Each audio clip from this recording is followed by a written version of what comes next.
Too low to the mall, with a couple capos and 100 fucking dimes. College slaughter gang, you get your shit popped. Jack up with a drum, if you chain that. Oh, what's up? Janae here. Welcome back to the channel. This is Life During Lockup, Season 7, Episode 4. It didn't get too much despite all the notes that I took.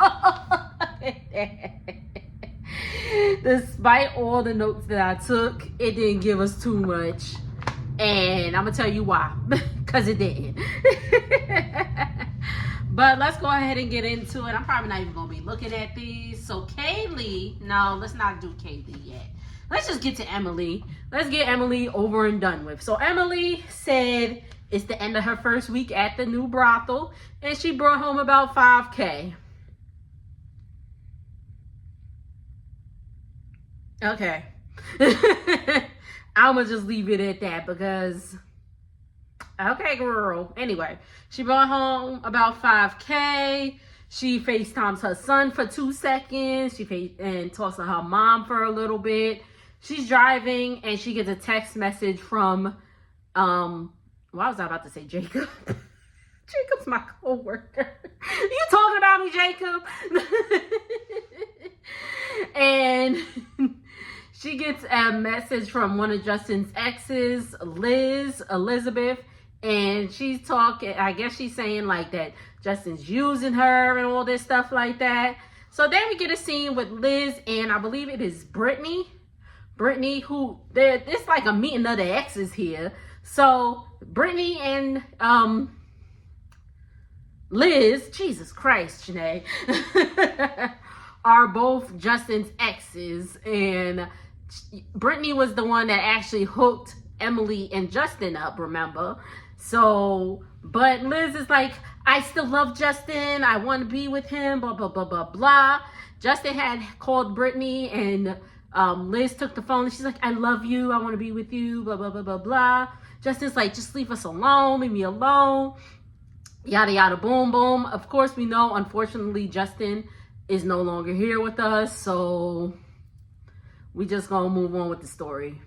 So let's go ahead and check in with Rich, who is of course in Houston, H-Town till let me stop. I'm a Jersey girl for life. I just live here. So Rich is meeting up with the psychic. Yeah, a psychic. And she's talking about what am I saying? Oh, he's going to a psychic to see if this relationship is worth it. They're talking and she's like, you know, you guys are gonna, you know, she said, I could see y'all breaking up but getting back together. She's like, you have a very old soul. And remember, Rich said he has been married twice and he is 34 years old. So the first marriage he got annulled. He was 23. He was only married 2 months. The second one, he married his second wife when she was 29. Now notice he did not mention anything about a divorce. And he did make note that he was introduced to Felicia while he was still married. So is he still married? There was a preview of what's to come later in the season. And I guess he's going down there to be with Felicia's family. And they ask him, are you still married? So it's a little something. So the psychic also says that Richard sorry, Lord Jesus, Felicia, good God almighty. Today has been a day. Felicia is hiding something from Rich. So Felicia says, you know, she has an ex-boyfriend that caught a murder charge and is getting out 2 months after her. And she said that dude is crazy about her. And I said, oh Lord, here we go. We go. All right, let's move on. Who do I want to do next? Let's do Goddess, Moo and Bonita Applebaum. You gotta put me on. Bonita. So, Bonita. So Goddess is talking to Moo, and Moo lets her know that, you know, about getting the stuff and all that stuff. And he said, oh, I think I'm gonna just let my mom do it and all that. And she's like, no, I want to go, blah, blah, blah. She's like, I just don't want no drama, yada, yada, yada, boom. And Mumu says that, oh, she asked him, had you told your baby mothers about me? He said no. She was like, my kids' fathers know about that I'm in a relationship. So he said no. And I said, oh, Lord, here we go. So then we catch up with Miss Bonita Applebaum. So remember, this whole thing is we gotta go get Mumu stuff. We gotta go get Mumu stuff. Well, we see Bonita at a jeweler because she said they were engaged and all that stuff, and she lost the engagement ring. She lost the engagement ring. Were they at a pawn shop? I think they were either at a pawn shop or a jeweler and all that stuff. And I was like, you ain't got no insurance? You ain't got no insurance on the ring? But she lost the ring. And so she's trying to find a replacement ring because he's coming home soon. And like, he's going to be like, yo, where's the ring? And all that. So she goes to the jeweler. And, oh, before we get there, y'all. Bonita, who is supposed to have all of Mumu's possessions, said times got hard. She sold all of his stuff. $150,000 worth of stuff. She sold it. She sold the sneakers, his drawers. Probably not his drawers. She might have, but she done sold all of his stuff. So that's going to be a point of contention when he get out. So back to the jeweler. She's at the jeweler and she's like, yes, I need a ring. She's like, I don't know if you remember me, but I'm Mumu, my fiance. I'm sure the dude was like, who the fuck is Mumu?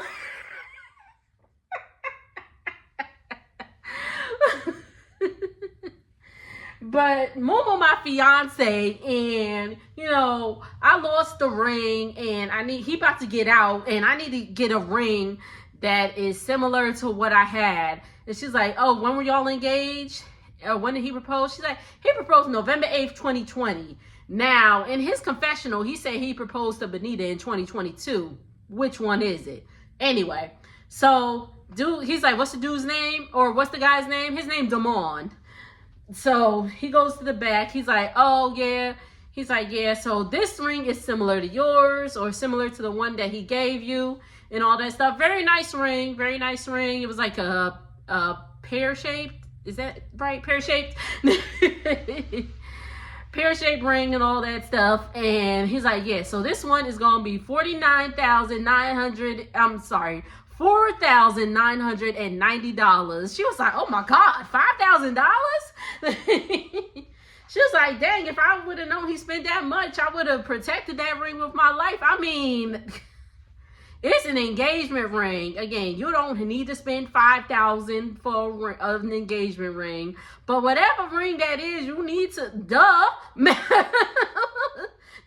protect it. Like, what? But anyway, so she's like, we need something a lot cheaper. What y'all got in cubic zirconium? So he go to the back, he find a cubic zirconium dupe. It's $64. She says she'll take it. All right. So Kaylee and her mom, Lori, finally meet with Angel, Mike's mom. She says she wants them to get along. I ain't gonna dig too deep into this. Miss Angel does not agree with how Lori did things in the past. And Lori thinks that she should not be footing the bill for Kaylee's expenses towards Michael because he got a mama. And the mom is like, I'm sorry. The mom is like, you know, they're grown adults. He made these choices and all that stuff. And she's like, she says she's been there for him, but she cannot condone his actions. And you know what? I can't knock mama for that at all. So Lori says that she actually used Kaylee's social security number when she was a minor. So Kaylee done came out into the world with messed up credit. Oh my gosh. But to pay a bill or something like that. So yes, she had like no good example of how to like be financially literate or anything like that. If your mama using intellect, and I used to hear about people like that. Thank God my parents ain't never do nothing like that. But I used to hear about people being like, oh, my mama put my name on the electricity bill. It's like, you were 16. What? Like, why? How? Like, things like that just don't, you know, I know what happens, but it just does not, just not anything I experienced, so I can't relate to it. I'm always just like, oh my God, why would they do that? But anyway, so they're pretty much talking about, you know, why Michael's like, you know, why you not taking care of Michael and all that stuff. And they're like, well, and Angel's like, I told Kaylee to not even marry him and not even to get that old tattoo on her ass. And Lori's like, you think you better than somebody? She's like, I know I'm better than you, blah, blah, blah, blah, blah. Then Michael's mom, sorry, not Michael's mom, Kaylee's mom threw her drink at Michael's mom. And that was pretty much their segment. Ciao. So let's talk about Yo Mama. So Yo Mama gets into Alabama and she driving. She like, why is the road turning into dirt? Ma'am, you in the country, clearly. Yes, there are still dirt roads. So she gets to Michael's aunt's house. And why am I saying Michael? Because that's what Auntie said. She's like, oh, we call him Michael. Because she's like, yes, she meets the Auntie Gloria, nice lady. She's like, oh my gosh, Mikkel's told me all about you and all that stuff. And she was like, Auntie was like, oh, we call him Michael. And why Aisha talk about, so why does his name have a K in it? I said, I mean, it's Michael. I mean, even if it is Michael, which I think it is, and it has a K in it, that doesn't seem too off. It doesn't seem off at all.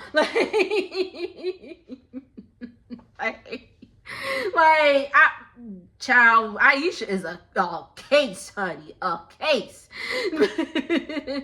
So anywho, So anyway, they driving down this road. She's like, yeah, Michael's house is up the road. And they stop. And she's like, she's like, are you gonna get out to the auntie? Auntie's like, oh, I ain't getting out. So Auntie and baby Anna Maria in the car. Auntie and baby Anna Maria in the car while Aisha and Crystal, that's her name, right? Crystal is walking up the road. They see these stray dogs. Crystal get a stick. I don't know if she was using it to walk or using it in case the dogs get close. But either way, I wasn't mad at it. So, so they get to the trailer. So they get to the trailer, y'all, and they are like, sorry, y'all. 1 second. Oh, first remember, so when they started walking, it was daytime. 20 minutes later, I said, well, how far up the road does this man live? 20 minutes later, it's dark, and they get into the house. I was like, the sun was just shining brightly. Didn't even look like it was starting to go down. And now all of a sudden, it's dark. Okay, I see y'all production. I see y'all. Anyway, so she gets to the trailer and she's like, oh my God, is that blood? I said, now, why would there be blood? Unless like a dead animal or whatever, like, you know, a deer or something died or whatever. But like, why all of a sudden would there be blood? It's like, is that police tape and blood? Like, there was police tape. She's like, oh my God, is that blood? I was like, if it was blood, it wasn't no human blood. It was an animal. So she gets in the house and They are like, the house looks like it's been ransacked, raided. I don't know what was going on in that house. Some people think that was, fake. I wouldn't be surprised because it just looked too like it's all lit in a cuss. Of course, that could be the production setting up and all that. But like, I don't see no like mice dropping. Like, ain't no mice, ain't no roaches. Like, if a house is sitting there for 10 years and auntie ain't been up there to check on the land, nothing like that. There's snakes. There's like something like grass done grew in the house or something like. So, I don't know. So she goes, her and Crystal go in the bedroom and she's talking. She's like, oh, they find these papers. They're like, oh, we're going to take them. You don't even know what they are. Why you just taking this man's papers? She's like, I'm going to look at them and all that stuff. So whatever. They head back to the car. She tells the auntie, thank you for waiting. I said, well, where's she going? Where auntie going? Where's auntie going? You done left baby Anna Maria in the car. She need her diaper changed. Anna Maria is like, you done left me with this stranger. I am hungry. I am wet. What is going on?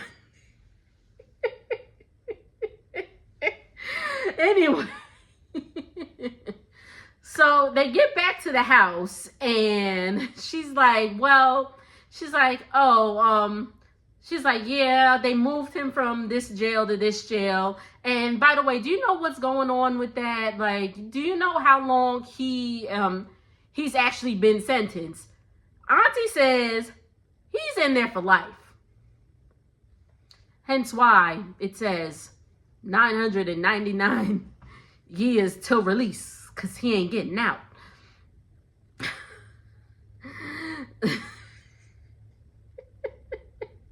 She go,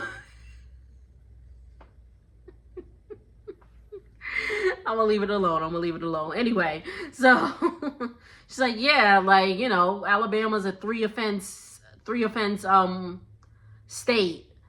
I believe that's what she said. Well, something along the lines of that. This is his third offense. 3 strikes, you're out. You in there for life. She's like, he doesn't need to be in there for life because he didn't, his crimes weren't life worthy. Like, he didn't unalive somebody or anything like that. So, but auntie said he's in there for life. And Aisha's like, oh, there's gotta be a mistake. Like, so that is it. Aisha, I guess she going back to Georgia and trying to figure this out because bless her Lord. Poor baby Anna Maria, poor baby. Somebody call CPS on the cabbage patch. I'm done, y'all. Make sure to like, comment, and subscribe. I will see y'all on the next video. Later.